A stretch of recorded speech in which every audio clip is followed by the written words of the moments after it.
Hello students, आज हम NEET का जो अभी मणिपुर में पेपर हुआ है उसका वीडियो सॉल्यूशन हम करने वाले हैं। ठीक है, my name is Sandhya Singh और आज हम इनऑर्गेनिक का सॉल्यूशन बनाएंगे।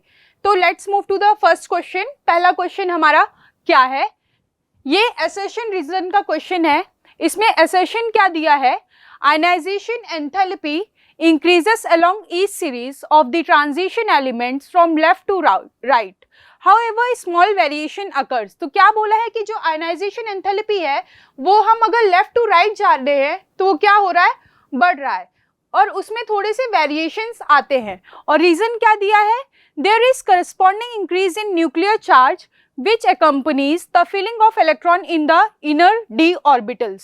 तो ये रीजन भी हमारा सही है और असर्शन भी सही है, क्योंकि क्या होगा कि न्यूक्लियर चार्ज डेंसिटी क्या होगी, इंक्रीज होगी। इसके कारण से क्या होता है कि जब लेफ्ट टू राइट मूव करते हैं तो आयनाइजेशन एनर्जी जो होती है वो क्या होती है, इंक्रीज हो जाती है और थोड़े से वेरिएशंस हमें दिखेंगे। ठीक है, तो हमारा असर्शन भी सही है और रीजन भी सही है और रीजन जो है वो हमारा करेक्ट एक्सप्लेनेशन है असर्शन का।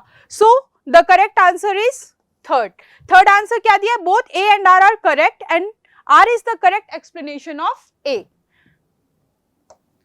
Let's move to the next question. Next question क्या दिया है, नेक्स्ट क्वेश्चन भी हमारा किसका है, असर्शन रीजन का ही है। देखिए इसमें असर्शन क्या है, lithium and beryllium unlike their other respective group members form compounds with pronounced ionic character। तो इसमें क्या बोला है कि लिथियम और बेरिलियम जो है वो अपने जो उसके ग्रुप के एलिमेंट्स होते हैं उसकी तरह जो कंपाउंड्स बनाते हैं वो क्या होंगे, आयनिक होते हैं। तो ऐसा तो होता नहीं है, क्योंकि हमने क्या पढ़ा है कि लिथियम और जो बेरिलियम होते हैं वो क्या शो करेंगे, एनोमलस बिहेवियर शो करेंगे। और एनोमलस बिहेवियर शो करेंगे मतलब क्या है कि वो कैसे कंपाउंड्स बनाएंगे, कोवेलेंट कंपाउंड्स बनाएंगे। तो जो हमारा असर्शन है ये तो हमारा रॉन्ग हो गया। अब रीजन में क्या स्टेटमेंट दिया है, lithium and magnesium have similar properties due to diagonal relationship. तो लिथियम और मैग्नीशियम क्या होंगे, डायगोनल रिलेशनशिप दिखाते हैं और जो हमारे एलिमेंट्स डायगोनल रिलेशनशिप दिखाते हैं वो क्या शो करेंगे, सिमिलर कैरेक्टर्स शो करेंगे। इस कारण से हमारा जो आर जो होगा वो क्या है, करेक्ट है। तो ऑप्शन 1 क्या है, A is true but R is false. तो ऐसा तो नहीं है, हमारा रीजन करेक्ट है तो ये तो ऑप्शन होगा नहीं। सेकेंड ऑप्शन देखिए, A is false and R is true, तो सेकेंड ही हमारा करेक्ट आंसर होगा। Let's see next question. Next question में क्या पूछा है आपको, the correct order of dipole moments for molecule.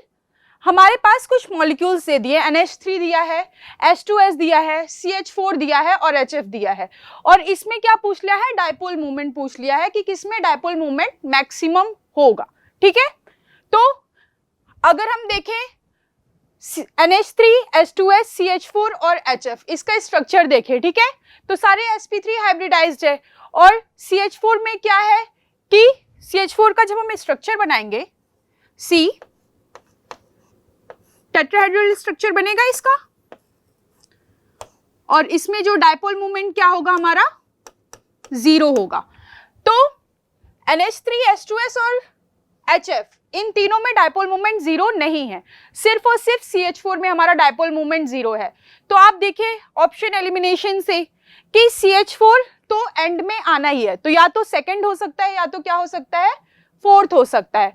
अब देखिए हमारे पास क्या दिया है, एक HF दिया है, इसके कितने लोन पेयर होंगे, 3 लोन पेयर। सेकंड हमारे पास क्या दिया है, NH3,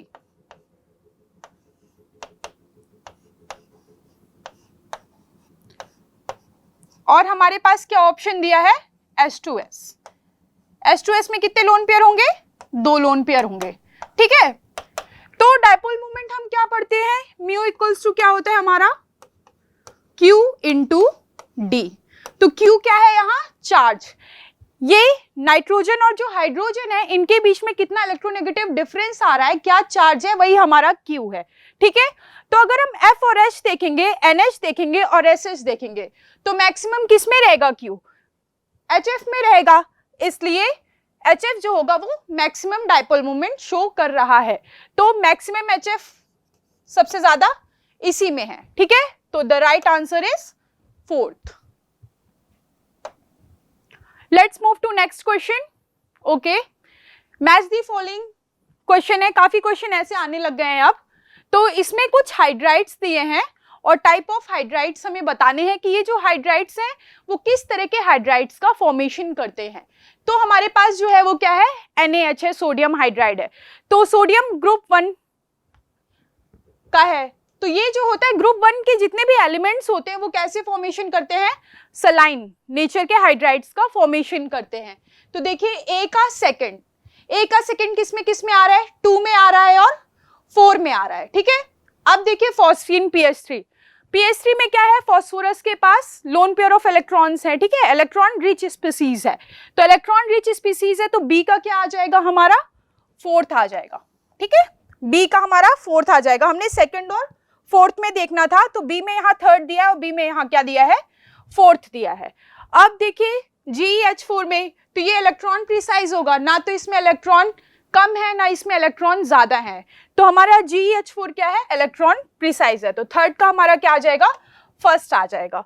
और ये लेंथनम का हाइड्राइड जो होगा वो कैसा होता है, मेटेलिक हाइड्राइड होता है, तो हमारा डी का क्या आ जाएगा, 3rd आ जाएगा।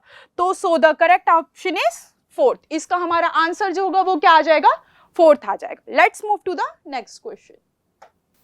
Let's move to question number 75 question में क्या दिया है, Which one of the following statement is incorrect related to molecular orbital theory? ठीक है, हमारा ये जो क्वेश्चन है वो MOT से है।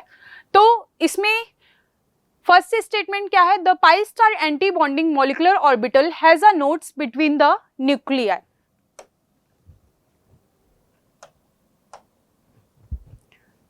तो देखते हैं होता क्या है।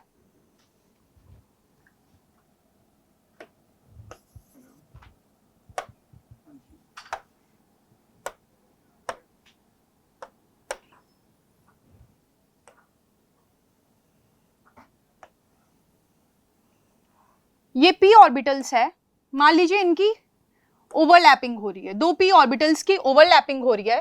तो जब 2 p ऑर्बिटल्स की ओवरलैपिंग होती है तो 2 तरह के मॉलिक्यूलर ऑर्बिटल्स का फॉर्मेशन होता है। एक जो है वो बॉन्डिंग मॉलिक्यूलर ऑर्बिटल का फॉर्मेशन होता है, ठीक है,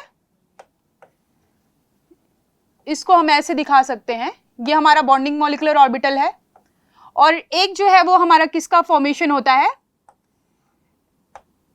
एंटी बॉन्डिंग मॉलिक्यूलर ऑर्बिटल का फॉर्मेशन होता है, इसे हम ABMO बोल सकते हैं। देखिए स्टेटमेंट क्या क्या दिया है आपको, the pi star anti bonding molecular orbital has a node between the nuclei. Node क्या होता है, जहां की इलेक्ट्रॉन डेंसिटी प्रेजेंट ना हो, तो हमारा एंटी बॉन्डिंग मॉलिक्यूलर ऑर्बिटल है, ठीक है, तो इसमें नोड्स जो है वो प्रेजेंट है। तो हमारा जो फर्स्ट स्टेटमेंट है दैट इज करेक्ट, ओके, तो ये तो होगा नहीं।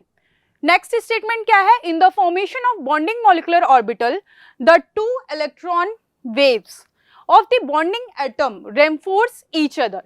तो इसमें देखिए ये जो बॉन्डिंग मॉलिक्यूलर ऑर्बिटल्स में क्या होते हैं, ये जो लोब्स होते हैं वो क्या होते हैं, ओवरलैप होते हैं। तो ये भी हमारा आंसर स्टेटमेंट जो है वो करेक्ट है, ठीक है। थर्ड स्टेटमेंट हमारा क्या दिया है, molecular orbital obtained from 2px and 2py orbitals are symmetrical around the bond axis।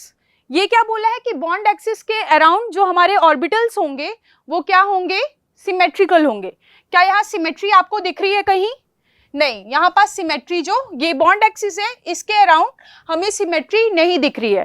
तो हमारा जो ऑप्शन थर्ड होगा वो क्या है, इनकरेक्ट है, ठीक है, मतलब ये स्टेटमेंट जो है वो इनकरेक्ट है और ऑप्शन थर्ड ही हमारा राइट आंसर है। Let's move to the next question, question number 78। तो इसमें क्या पूछा है कि select the element whose trihalite cannot be hydrolyzed to produce an anion of the form। इसमें हेक्सा कॉम्प्लेक्स बनाया है, ठीक है, वाटर का। तो हेक्सा कॉम्प्लेक्स बनाने के लिए क्या होना चाहिए, डी ऑर्बिटल का प्रेजेंस जरूरी है। तो हमारे पास गैलियम दिया है, इंडियम दिया है, एल्यूमिनियम दिया है और बोरॉन दिया है। तो बोरॉन में जो होगा उसमें डी ऑर्बिटल तो प्रेजेंट होगा नहीं, ठीक है, सेकेंड पीरियड का है ना, तो डी ऑर्बिटल तो प्रेजेंट होगा नहीं, इसलिए जो हमारा बोरॉन है ये कभी भी ये कॉम्प्लेक्स का फॉर्मेशन नहीं करेगा, and the right answer is fourth. Let's move to the next question. देखते हैं नेक्स्ट क्वेश्चन क्या है हमारा। तो कोऑर्डिनेशन कंपाउंड का है ये question. Which of the following form a set of complex and a double salt respectively? कुछ ऑप्शंस दिए हैं और हमें इसमें बताना है कि इनमें से कौन कॉम्प्लेक्स सॉल्ट का फॉर्मेशन करेगा और कौन डबल सॉल्ट का फॉर्मेशन करेगा। ठीक है, तो क्या फर्स्ट में कॉम्प्लेक्स सॉल्ट और डबल सॉल्ट दिख रहा है? हमें फर्स्ट में ना तो कॉम्प्लेक्स सॉल्ट दिख रहा है ना तो डबल सॉल्ट दिख रहा है। Let's move to the next option, PtCl2.2NH3, PtCl4.2HCl, ये भी हमारा सॉल्ट नहीं है। Let's move to next, K2P2Cl2.2NH3, ठीक है। और देखिए आप इसको K2PtCl2 डॉट, ऐसे हम इसका कॉम्प्लेक्स का फॉर्मेशन कर सकते हैं, और ये जब डिसोसिएट होगा, सॉल्ट डिसोसिएट हो जाता है, तो ये PtCl2 NH3 माइनस में डिसोसिएट हो जाएगा। तो ये पूरी तरीके से डिसोसिएट नहीं हो पा रहा है, तो ये हमारा क्या है? कॉम्प्लेक्स सॉल्ट है। अगर हम ये ऑप्शन ले तो हमारा जो डबल सॉल्ट होता है वो क्या होता है? पूरी तरीके से डिसोसिएट हो जाता है। तो इसका डिसोसिएशन करके देखते हैं। K एल्यूमिनियम SO4 2.12H2, अगर हम इसका डिसोसिएशन करवाएंगे K पॉजिटिव